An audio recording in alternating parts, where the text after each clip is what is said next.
जय श्री राम दोस्तों। आज हम भारत में डचों के आगमन को पढ़ेंगे। डचों का आगमन भारत में 1595-96 ईस्वी में होता है। डच जो नीदरलैंड या हॉलैंड के निवासी थे। नीदरलैंड की राजधानी एम्स्टर्डम है। डच कंपनी को 17 सदस्यों की बोर्ड नेतृत्व करता था, जिसे भद्रजन 17 कहा जाता था। कंपनी की संयुक्त पूंजी 65 लाख गिल्डर था। गिल्डर उस समय नीदरलैंड की आधिकारिक मुद्रा थी। डचों का आगमन 1595-96 ईस्वी में होता है। डचों के अभियान का नेतृत्व करता कार्लेनियस हाउटमैन था। डच कंपनी का नाम बेरीगंदे ईस्ट इंडिया अर्थात United East India of Netherland था। इसका प्रमुख बंदरगाह रोटरडम था, जो राइन नदी के तट पर था। नीदरलैंड पर स्पेन का कब्जा था। नीदरलैंड 1581 ईस्वी में स्पेन से आज़ाद हुआ। नीदरलैंड के लोग लिस्बन, जो कि पुर्तगाल में था, के लोगों से माल उठाते थे और यूरोप के बाज़ारों में बेचकर ज़्यादा से ज़्यादा मुनाफा कमाया, और इससे उन्होंने नौसेना और जलयानों का निर्माण किया। 1596 ईस्वी में डचों ने इंडोनेशिया, जिसे मसालों का द्वीप कहा जाता है, वहाँ पर पहुँचे और अपना पहला व्यापार शुरू उन्होंने इंडोनेशिया से किया। सन 1602 ईस्वी में नीदरलैंड की संसद द्वारा प्रस्ताव पेश करके एक सरकारी व्यापारिक कंपनी की स्थापना की, जिसका नाम बेरीगंदे ईस्ट इंडिया अर्थात United East India of Netherland रखा। इस कंपनी में बहुत सारे हिस्सेदार थे। और इस कंपनी की संयुक्त पूंजी 65 लाख गिल्डर था।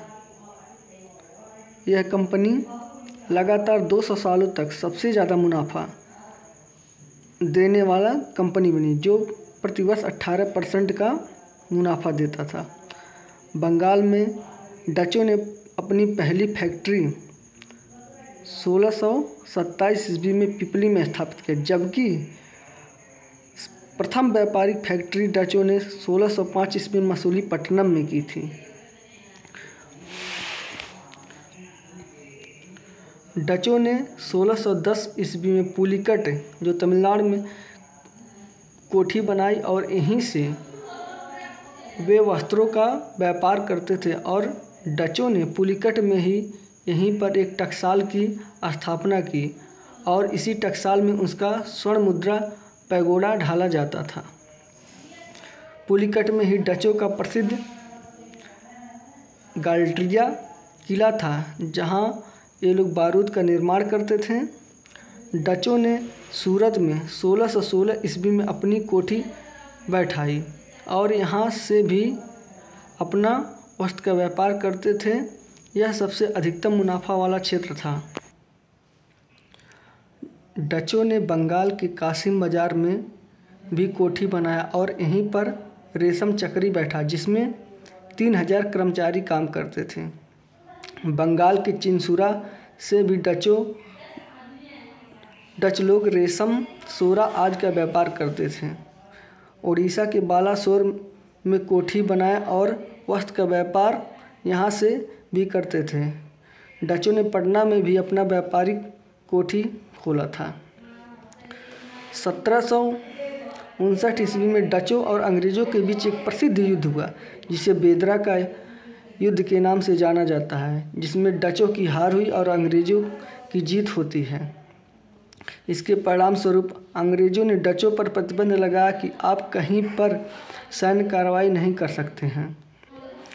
1795 ईस्वी में पेरिस की संधि के तहत अंग्रेज़ों ने डचों के सभी क्षेत्रों पर कब्जा कर लेते हैं और 1824 में डच सूरत को अंग्रेज़ों के हाथों में बेचकर चले जाते हैं। डचों से जुड़ा महत्वपूर्ण तथ्य: 1605 में डचों ने पुर्तगालियों को पराजित कर अम्वयाना के क्षेत्र पर अधिकार कर लिया और धीरे धीरे मसाला द्वीपपुंज पर अधिकार कर लिया। 1619 में जकार्ता के खंडरों पर बैटविया नामक शहर की स्थापना डचों ने की।